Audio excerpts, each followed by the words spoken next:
Mishpatim, une loi pour l'ennemi.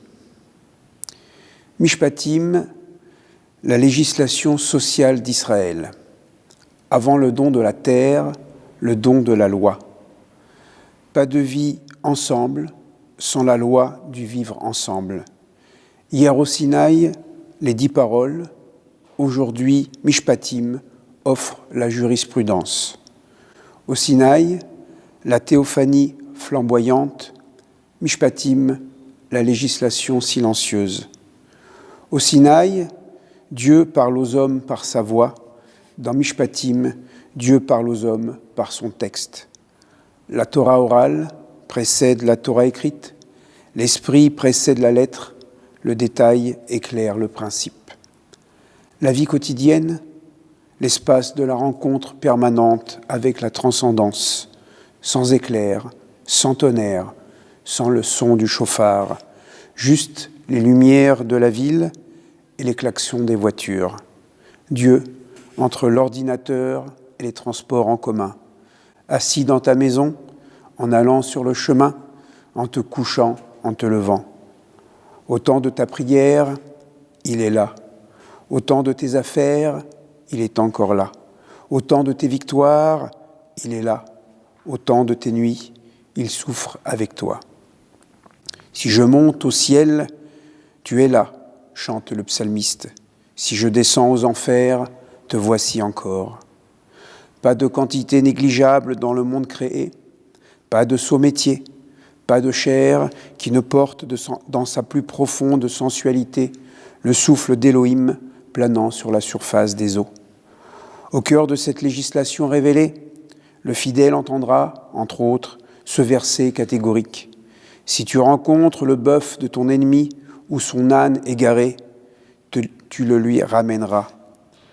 Toi qui écoutes la Torah, toi qui veux vivre la Torah, toi qui veux identifier ta volonté à la volonté de celui qui a révélé la Torah, alors écoute cette leçon.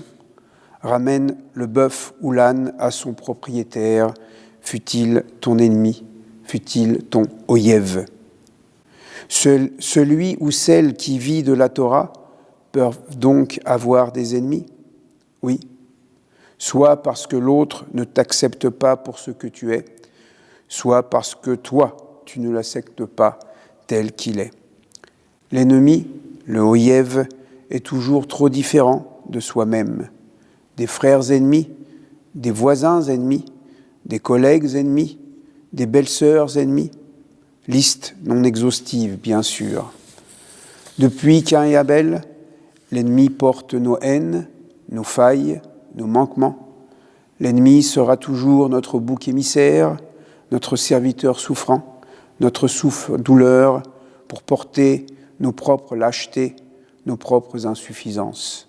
Et voilà que le bœuf, ou l'âne, ou le chien, ou le chat de ton voisin acariâtre, insupportable, voilà que son animal se perd dans ton domaine.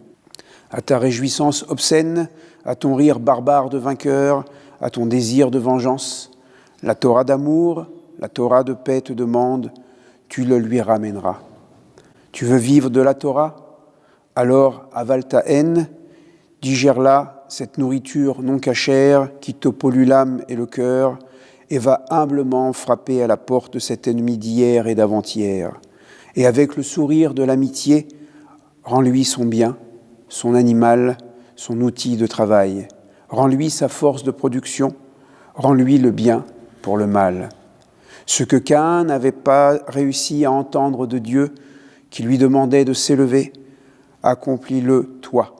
Répare à ta mesure le meurtre originel, le péché originel du fratricide. Tente au plus loin de ton possible de recoudre de la fraternité. Aime ton ennemi s'il le faut. Quel est le fort? Demande un maître du Talmud, celui qui fait de son ennemi son ami, celui qui fait de son oyev son oev. Oyev, oev, presque deux mots homophoniques. Prends le yud de l'ennemi, ajoute le hé de l'amitié, et tu verras jaillir comme un buisson ardent les deux lettres du saint tétragramme, le ya, qui invite à chanter Alléluia pour les bâtisseurs de paix.